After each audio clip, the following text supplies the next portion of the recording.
જય સંવિધાન, જય ભારત.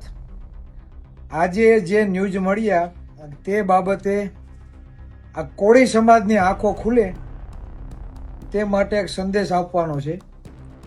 ન્યૂઝમાં જોયું, આ રાજ્યના ગૃહમંત્રી હર્ષભાઈ સંઘવી જે મજૂરાની સીટ ઉપર સૌથી વધારે કોળી સમાજના મત છે અને ચૂંટાઈને ધારાસભ્ય બન્યા અને આ ગુજરાતના ગૃહમંત્રી.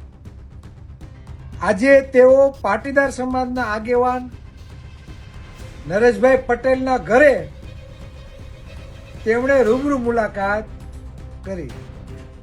જોજો આ કોળી સમાજની આ નેતાઓ, ખાસ કરીને ભાજપ પક્ષના આ નેતાઓ પોતાની જાતને તુરમખાન સમજે છે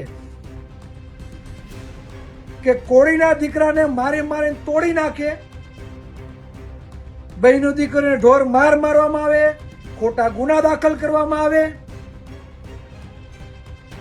નવનીતભાઈની મેટરમાં જ્યારે ગાંધીનગર કોળી સમાજના દરેક આગેવાનો, પક્ષ વિરોધ પક્ષના નેતાઓ જ્યારે ગૃહમંત્રીની મુલાકાત માટે ગાંધીનગર ગયા તો આ ભાઈને ટાઈમ નહોતો કોળી સમાજના આગેવાનોને મળવાનો ને ભાઈ કલટી મારીને રાજકોટ વયા ગયા. એટલે તમારી કદર આ નેતાઓ કેટલી કરે છે એ તમારે જોવું રહ્યું. એટલામાં સમજી જાઓ કે તમે જેને મત આપો છો ને તે ટણપાઓને તમારી કાંઈ પડી નથી. ખુલ્લેઆમ ઓબીસી અનામતની જે નોકરીઓ છે તેમાં ખુલ્લેઆમ ગેરરીતિ થાય છે. તેના માટે પણ અવાજ ઉઠાવવાનું કોઈ નથી. પાટીદાર ક્ષત્રિય સમાજના આંદોલનકારીઓના કેસો પાછા ખેંચાઈ જાય, આપને કાંઈ વાંધો નથી. શા માટે ખેંચાઈ જાય એ તમે જોવ છો, તો આપણા કેમ નહીં? એટલે આ સંદેશો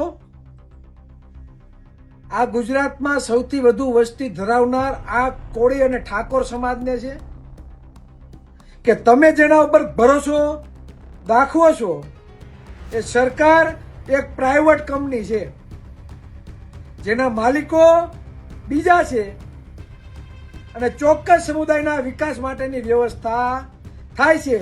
તમારે માત્ર ને માત્ર મત આપવાના, ટેક્સ ચૂકવવાનો, પણ તમારી આવનારી પેઢી, તમારા બાળકોનું શિક્ષણ ખાડે. એટલે બુદ્ધિ આપી હોય આ કુદરતે, તમારી માતાજીએ, તો એનો ઉપયોગ કરજો. સાચું શું છે, ખોટું શું છે તે વાસ્તવિકતા તરફ વળજો. ભાઈ એટલું જ કહેવું છે. જાગો અને ભાજપ ભગાડો. જય સંવિધાન, જય કોળી સમાજ.